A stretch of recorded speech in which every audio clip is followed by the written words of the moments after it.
Kipper's Beach Ball by Mick Inkpen. Do like me a Mick Inkpen.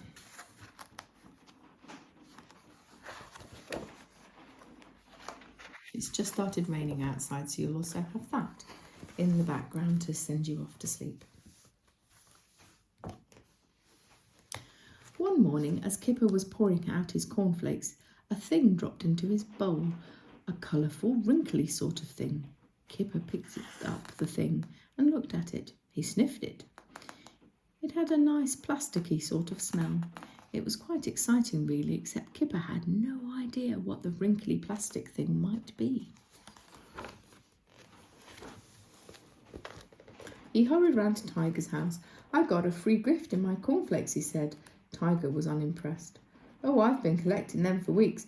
I've got the penguin rubber that goes on the end of your pencil, the wind-up shark that goes in the bath, and 2 jumpy frogs. They're just for fun. The only thing I haven't got yet is the ball. What's yours then?" Kipper held up the thing. "It must be the ball," he said. It didn't look much like a ball. It didn't look like much of anything. "I thought balls were supposed to be round and bouncy," said Tiger. Kipper bounced the thing, or rather he didn't, because the thing just hit the floor with a little plap. No bounce at all. It just lay there looking colourful, but useless. It was then they discovered the nozzle. "Oh," said Tiger, "you're meant to blow it up. It isn't an ordinary ball, it's a beach ball." He started to blow it up. He blew and blew and blew until he became quite giddy and Kipper had to take over. Slowly the wrinkly plastic thing turned into the fattest, shiniest, beachiest ball they had ever seen. "Wow," said Kipper, and he bounced the ball as hard as he could. Whee! "Wow," said Tiger.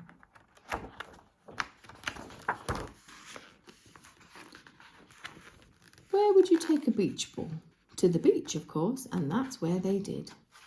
Kipper was so excited as they reached the cliff top, he forgot how windy cliff tops are, and he threw the ball up into the air, and that was a mistake.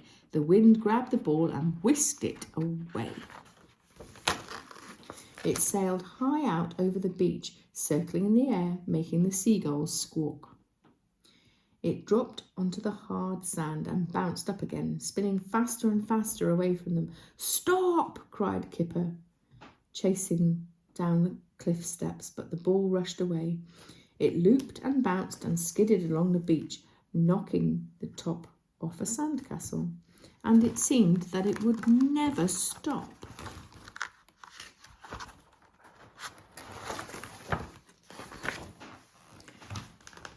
The sea grabbed it, and for a moment it stopped spinning as if to catch its breath before a wave whooshed up the beach and sucked it out into the surf.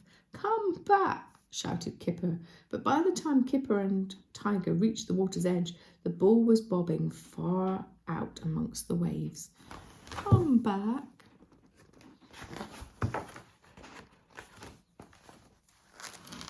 And strangely, the ball seemed to do as it was told, for at that moment a great breaking wave came looming up behind it, flicked it upon its nose like a seal, and began bringing it back to the beach. "It's coming, it's coming!" screamed Tiger. "Get ready, Kipper!"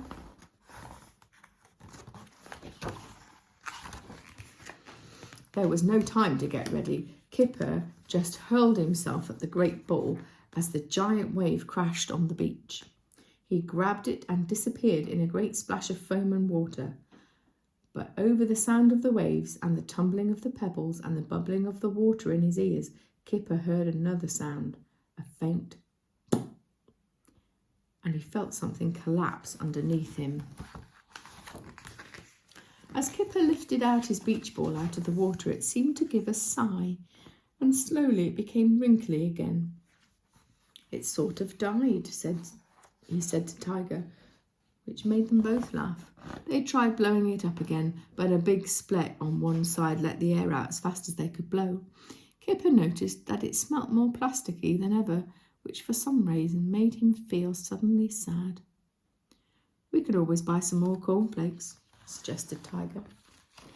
So they hurried home to buy some more cornflakes. They ran all the way to Kipper's house with 6 whole boxes, which they emptied onto the floor. But all they found was 3 penguin rubbers, 2 wind-up sharks and 1 jumpy frog, and lots of cornflakes.